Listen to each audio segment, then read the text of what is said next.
ಬೆಳಗಾವಿ ಎಪಿಎಂಸಿಯಲ್ಲಿ ಸಕಲ ಸಿದ್ಧತೆ ಮಾಡಿಕೊಂಡಿದ್ದೇವೆ. ಖಾಸಗಿ ಮಾರುಕಟ್ಟೆಯವರು ಇಲ್ಲಿ ವ್ಯಾಪಾರ ನಡೆಸಲು ಅನುಮತಿ ಕೇಳಿದರೆ ಬಾಡಿಗೆ ಆಧಾರದ ಮೇಲೆ ಕೊಡಲಾಗುವುದೆಂದು ಕೃಷಿ ಉತ್ಪನ್ನ ಮಾರುಕಟ್ಟೆಯ ಸಮಿತಿ ಕಾರ್ಯದರ್ಶಿ ವಿಶ್ವನಾಥ್ ರೆಡ್ಡಿ ಹೇಳಿದರು.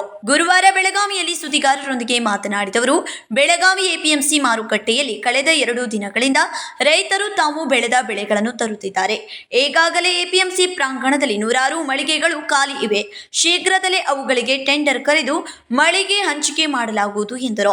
ಇವತ್ತು ಮತ್ತು ನಿನ್ನೆ ತಾವುಗಳು ಮಾಧ್ಯಮ ಮಿತ್ರರು ನೋಡಿದಿರಿ, ನಮ್ಮ ಬೆಳಗಾಂ APMC ತರಕಾರಿ ಮಾರ್ಕೆಟ್ ಅತ್ಯುತ್ತಮವಾಗಿ ನಿನ್ನೆ ಪ್ರಾರಂಭವಾಗಿದ್ದು, ಅದೇ ರೀತಿಯಾಗಿ ರೈತರು ಮತ್ತು ವರ್ತಕರ ಸಹಕಾರದೊಂದಿಗೆ ಉತ್ತಮವಾದಂಥ ಬೆಳೆದಂಥ ಬೆಳೆಯನ್ನು ರೈತರು ಇಲ್ಲಿ ಉತ್ತಮವಾದಂಥ ದರದಲ್ಲಿ ಮಾರಾಟವನ್ನು ಮಾಡಿ ಹರ್ಷವನ್ನು ವ್ಯಕ್ತಪಡಿಸಿದ್ದಾರೆ.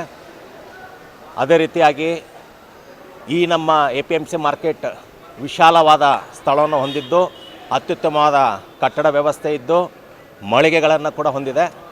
ಈ ತರಕಾರಿ ಮಾರುಕಟ್ಟೆಯಲ್ಲಿ ನಮ್ಮಲ್ಲಿ ಸುಮಾರು 250 ಮಳಿಗೆಗಳನ್ನು ಹೊಂದಿದೆ. ಈಗಾಗಲೇ ನಾವು 100 ಮಳಿಗೆಯಷ್ಟನ್ನು ಕೊಟ್ಟಿದ್ದೀವಿ. ಹಾಗೂ ಉಳಿದಂತಹ ಮಳಿಗೆಗಳು 150 ಮಳಿಗೆಗಳೇನಿದೆ, ಯಾವ ರೀತಿ ನಮಗೆ ಬೇಡಿಕೆ ಬರುತ್ತೆ, ಬೇಡಿಕೆ ಬಂದ ರೀತಿಯಲ್ಲಿ ತಾತ್ಕಾಲಿಕವಾಗಿ ಸದ್ಯದಲ್ಲಿ ನಾವು ಅವರಿಗೆ ಹಂಚಿಕೆಯನ್ನು ಮಾಡ್ತೀವಿ. ಮತ್ತು ಮುಂದಿನ ದಿನಗಳಲ್ಲಿ ಆ ಮಳಿಗೆಗಳನ್ನು ಟೆಂಡರ್ ಮೂಲಕ ನಾವು ಹಂಚತಕ್ಕಂತಹ ಒಂದು ಕಾರ್ಯವನ್ನು ನಡೆಸ್ತೀವಿ. ಅಲ್ಲಿವರೆಗೆ ತಾತ್ಕಾಲಿಕವಾಗಿ ಮಳಿಗೆಗಳನ್ನು ಬೇಡಿಕೆ ಮೇಲೆ ಹೆಂಗಿದೆ ಬಾಡಿಗೆ ರೂಪದಲ್ಲಿ ಅವರಿಗೆ ಮಳಿಗೆಯನ್ನು ಹಂಚತಕ್ಕಂಥ ವ್ಯವಸ್ಥೆಯನ್ನು ಮಾಡಿದ್ದೀವಿ.